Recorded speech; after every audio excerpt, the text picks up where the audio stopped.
బీజేపీని కూడా, ఎందుకంటే ఒకటి రెండు కాదు, ఒకవైపు కాంగ్రెస్ ఏమో శూన్య హస్తాలు శుష్క ప్రియాలు అన్నట్టు వాళ్ళేమో నోరు మెదపకుండా కార్యాచరణ లేకుండా వాళ్ళు పూర్తి స్థాయిలో క్రియాహీనంగా వాళ్ళు ఉంటే, ఇంకోవైపు బీజేపీ గత 10 సంవత్సరాలు తెలంగాణ గిట్టకుండా తెలంగాణ పేరే మాకు పడది అన్నట్టు అడుగడుగున అవమానించింది. తెలంగాణ పుట్టుకను కూడా అవమానించిందే ఈ ప్రధానమంత్రి మోడీ గారు.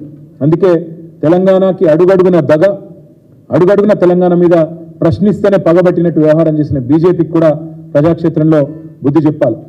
పురిట్లోనే ఆనాడు తొలిద్రోహం చేసి 7 మండలాలు గుంజుకొని విద్యుత్ ప్రాజెక్టులు గుంజుకొని అక్కడి నుంచి మొత్తం ద్రోహాలు దోకాల పరంపరను ప్రారంభించిందే బీజేపీ. విభజన హామీలు నెరవేర్చింది బీజేపీ. నీతి ఆయోగ్ 24,000 కోట్లు ఇవ్వండి మిషన్ భగీరథకి, మిషన్ కాకతీయకని చెప్పినా ఒక్క పైసా ఇయ్యనిది బీజేపీ. అదేవిధంగా కాజీపేట కోచ్ ఫ్యాక్టరీని కథం పట్టించింది బీజేపీ. గిరిజన యూనివర్సిటీని ఏళ్ల పాటు పెండింగ్లో పెట్టి మొన్న ఎన్నికల కోసం అని చెప్పి మొన్న ఏదో బయటికి తీసుకొచ్చినట్టు చేసి యాక్టింగ్ చేస్తున్నది బీజేపీ. ఆదివాసీ బిడ్డలకు, గిరిజన బిడ్డలకు అన్యాయం చేసిందే బీజేపీ.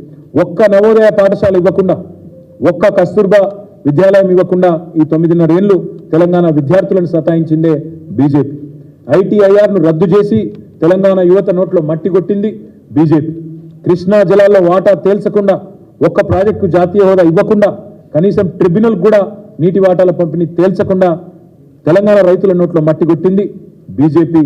జాతీయ హోదా ఇవ్వకుండా మట్టి కొట్టింది బీజేపీ. రైతుల మోటార్లకు మీటర్లు పెట్టాలని చెప్పి మెడ మీద కత్తి పెట్టిందే తెలంగాణ రైతాంగం మీద పగబట్టిందే బీజేపీ. బొగ్గు బాయిల్ని వేలమేసి సిరివెలుగుల సింగరేణిని చీకట్లోకి నెట్టాలని ప్రయత్నం చేసిందే బీజేపీ. ఆదిలాబాద్లో సిమెంట్ కార్పొరేషన్ ఆఫ్ ఇండియాను తెరుస్తామని చెప్పి అమిత్ షా స్వయంగా వచ్చి నమ్మబలికి తుక్కు కింద అమ్మేసింది ఇదే బీజేపీ ప్రభుత్వం. వడ్లు కొనకుండా తిప్పలు పెట్టి నూకలు తినమని చెప్పి అవమానించింది బీజేపీ. ఇంకా చెప్పాలంటే చాలా ఉన్నాయి. హైదరాబాద్లో మెట్రోకు నయా పైసం సాయం చేయలేదు. 157 మెడికల్ కాలేజీలు దేశంలో ఇచ్చినా ఒకటి మనకి ఇయ్యలేదు. ఒక్క నవోదయ పాఠశాల ఇయ్యలేదు.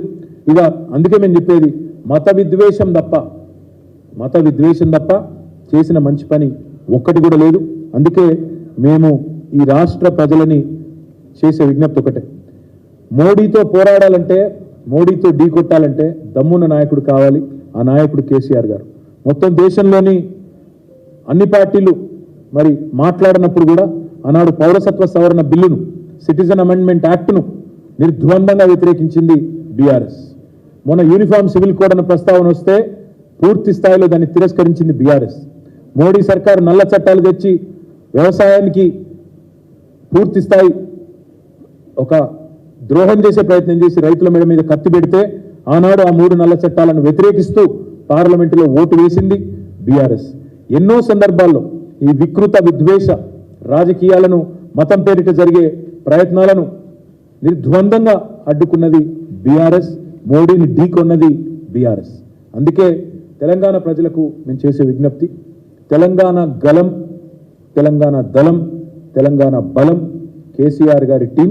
అందుకే ఈ పార్టీ ఖచ్చితంగా ఎంపీలు అక్కడ ఉంటేనే మన ప్రయోజనాలు పరిరక్షించబడతాయి. 2 జాతీయ పార్టీలు కూడా అవసరమైతే కుమ్మక్కై రాజకీయం చేస్తాయి. అవసరమైతే అండర్స్టాండింగ్ కూడా వచ్చినా ఆశ్చర్యం లేదు. పోయినసారి కరీంనగర్లో, నిజామాబాద్లో ఇంకా చాలా చోట్ల ప్రయత్నాలు చేసినారు.